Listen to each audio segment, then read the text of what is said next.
Dikisahkan, bumi yang selama ini menjadi tempat tinggal manusia telah menjelma menjadi lokasi yang tak bersahabat lagi, bahkan tak layak huni. Peperangan, konflik antar manusia, dan keserakahan dalam mengeksploitasi bumi nampaknya telah berimbas besar terhadap ekosistem di dalamnya. Parahnya lagi, pohon terakhir yang tersisa di bumi bahkan telah tumbang hanya karena arogansi manusia itu sendiri. Alhasil, kini bumi mulai tak bisa lagi mensuplai kebutuhan oksigen seperti sebelumnya. Penyakit pernapasan pun seakan menjadi pembunuh terbesar dan menyeramkan yang akan terus mengurangi jumlah populasi manusia yang ada di bumi. Oksigen buatan juga sebetulnya terus diproduksi oleh manusia. Namun jumlahnya jelas tak akan cukup untuk bisa memenuhi kebutuhan oksigen dari semua manusia yang ada di bumi ini. Karena alasan inilah, maka satu demi satu negara dari seluruh dunia mulai menjadi punah dan menyisakan satu kota kecil saja di daratan Australia. Dan film pun dimulai. Adalah Ethan White, seorang teknisi dari perusahaan Crony Corp yang selama ini selalu bekerja tak kenal lelah. Bukan karena ingin menjadi kaya atau memenuhi keinginannya, melainkan hal itu dilakukannya semata agar bisa memenuhi kebutuhan pasokan oksigen yang ia butuhkan bersama sang istri. Terlebih harga oksigen yang dijual saat ini juga semakin tinggi. Jadi, meski Crony Corp adalah satu-satunya perusahaan yang memproduksi oksigen sintetis, namun bukan berarti pegawai mereka digratiskan dalam memenuhi kebutuhan oksigennya. Semua manusia memiliki porsi yang sama dan wajib membelinya sendiri. Tentunya dengan harga yang terus melonjak setiap waktunya. Seperti suami pada umumnya, kerja keras Ethan dilakukannya hanya untuk bisa membahagiakan sang istri. Seperti saat ini, di mana ia pulang dengan memberikan hadiah berupa masker oksigen sintetis yang diklaim mampu memberikan pasokan oksigen berkualitas dari biasanya. Mendapati hadiah tersebut, wanita bernama Senti itu pun seketika menerimanya dengan penuh bahagia. Bahkan ia sampai memberikan corak gambar pada masker barunya itu dengan begitu indahnya. Namun keceriaan berubah seketika. Santi tiba-tiba menyemburkan darah segar dari dalam mulutnya. Seolah menjadi pertanda bahwa tubuh wanita itu mulai rentan terhadap penyakit gangguan pernapasan akibat minimnya asupan oksigen yang ia dapat selama ini. Di hari berikutnya, Ethan yang tengah bekerja tiba-tiba didatangi oleh sejumlah petugas. Ternyata ia bersama kakaknya yang bernama Jude Mather diundang untuk datang ke kantor Crony Corp.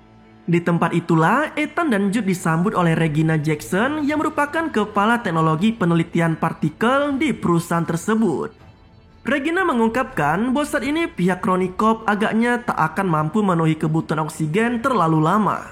Timnya memperkirakan tak lebih dari 2 tahun lagi populasi manusia hidup di bumi akan musnah bersama dengan habisnya stok oksigen sintetis yang diproduksi oleh Crony Corp.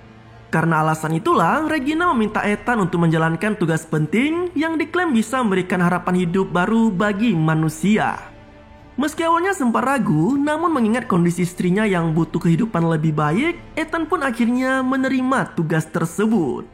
Di salah satu ruangan khusus, Regina memperkenalkan sebuah mesin waktu yang mereka namai sebagai Chronicle. Melalui mesin itulah, para ilmuwan selama ini mencoba mencari harapan baru demi kehidupan yang lebih baik. Hingga kemudian mereka mulai mendapat titik terang menyusul datangnya pesan dari masa depan.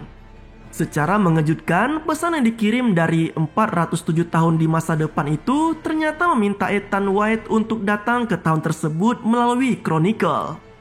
Nah, dari pesan itulah Regina dan timnya meyakini jika jauh di masa depan masih ada manusia yang bertahan hidup dan mungkin saja memiliki obat yang mampu memperbaiki kehidupan di masa sekarang. Karena alasan itu juga, maka Ethan diminta untuk pergi ke masa depan menggunakan Chronicle dan menemui sosok misterius yang ada di sana. Meski Regina sendiri mengakui jika jalan bagi Ethan untuk kembali ke masa sekarang terbilang sangat kecil. Menyadari beratnya tugas yang akan ia jalani, Ethan sempat membahasnya dengan Jude di sebuah bar. Dari sinilah terungkap bahwa ternyata mereka bukanlah saudara kandung, melainkan dua pria yang sama-sama dibesarkan tanpa orang tua hingga kemudian memiliki hubungan yang begitu dekat layaknya kakak beradik. Ethan juga sempat teringat kembali dengan masa kecilnya. termasuk mengingat kenangan lamanya bersama sang ayah yang merupakan sosok ilmuwan besar bernama Profesor Richard White. Mirisnya, sang ayah yang sangat berambisi untuk menjadikan Ethan sebagai ilmuwan malah menghadiahinya dengan sebuah gelang yang dirancangnya sendiri, lalu meninggalkan anak laki-laki itu tepat ketika usianya baru menginjak 8 tahun. Nah, sejak saat itulah Ethan hanya hidup berdua saja dengan ibunya. Hingga suatu ketika ia dirampok oleh segerombolan penjahat dan ditolong oleh Jude yang akhirnya dianggap sebagai kakaknya. Kembali ke masa sekarang, pengiriman Ethan ke masa depan pun dilakukan. Meski semua orang sempat ragu dengan tingkat keberhasilan Chronicle, namun akhirnya Ethan sukses berpindah ke 407 tahun di masa depan.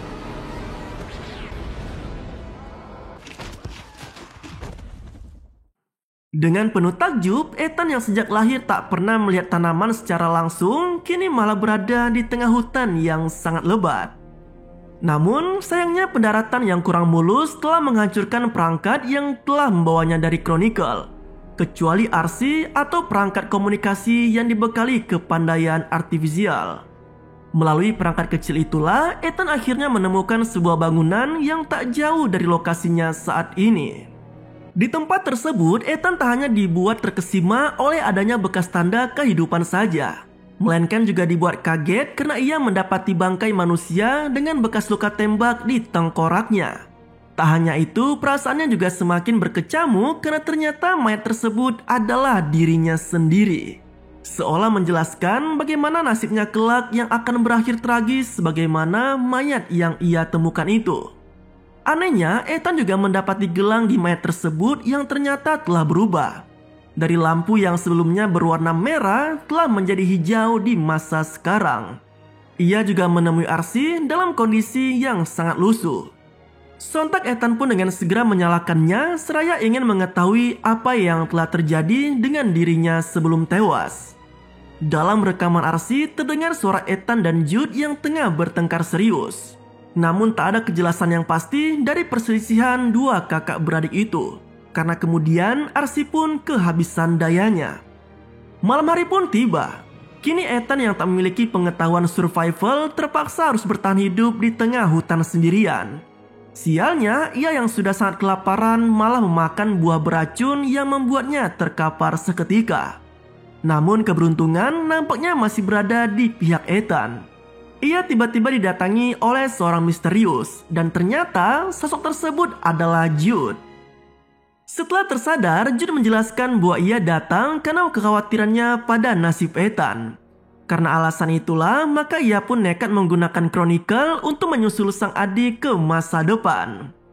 Dengan keberadaan Jude, harapan baru pun seolah kembali datang dan kini Ethan bisa memulai eksplorasinya bersama kakaknya itu. Dalam menjelajahi hutan itu, Ethan lalu mendapati bangunan lainnya. Namun uniknya, bangunan dengan pintu yang terkunci itu tiba-tiba terbuka setelah sebuah sensor memindai matanya.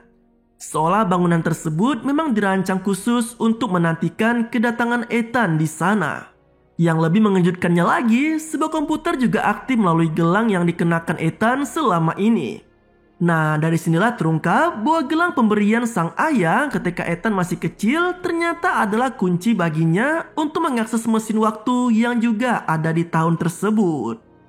Rekaman hologram Profesor Richard juga sempat muncul ketika pertama kali Chronicle berhasil diuji coba. Namun sayangnya tak banyak hal yang terungkap dari rekaman itu, menyusul terjadinya penurunan daya secara drastis. Alhasil, kini Chronicle hanya memberikan waktu sedikit saja bagi Ethan untuk bisa kembali ke tahun 2046.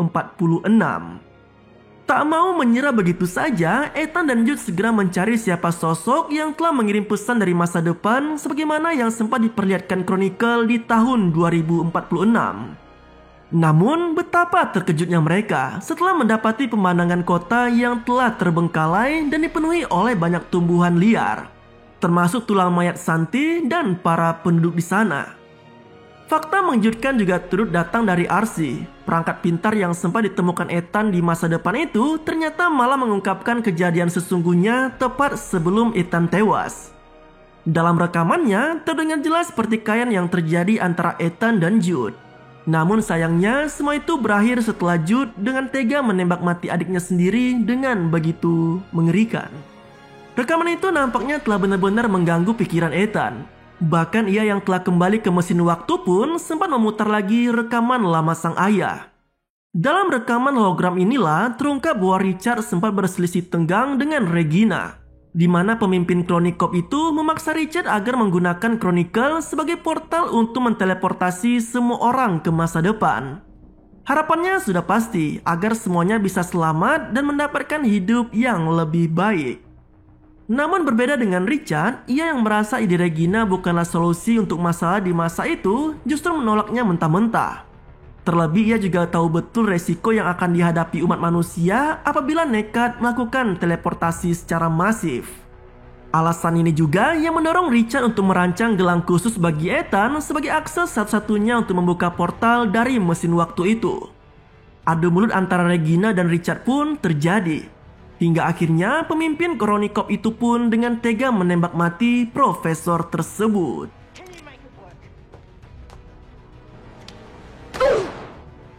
Sialnya, Jude muda yang kebetulan juga bersama Regina malah seakan tak bisa melawan atau sekedar menolong Richard. Hal inilah yang lagi-lagi menjadi pemicu pertingkaian antara Jude dan Ethan di masa depan. Tak jauh berbeda dengan rekaman yang sempat ditunjukkan oleh RC, perdebatan antara Ethan dan Jude berlangsung dengan tensi tinggi. Namun uniknya, Jude yang selama ini meragukan kebenaran dari RC malah memilih untuk menembak mati dirinya sendiri.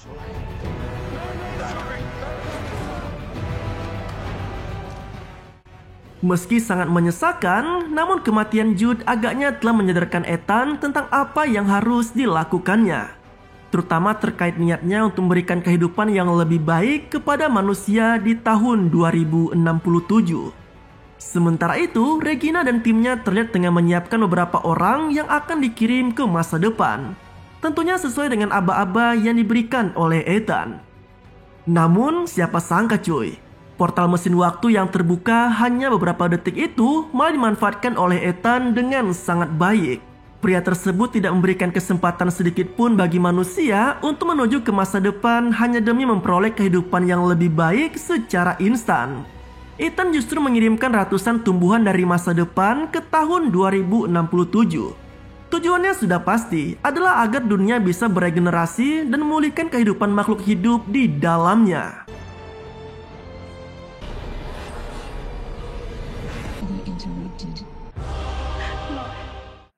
Tak hanya itu, Ethan juga terus membeberkan tentang aksi busuk Regina selama ini.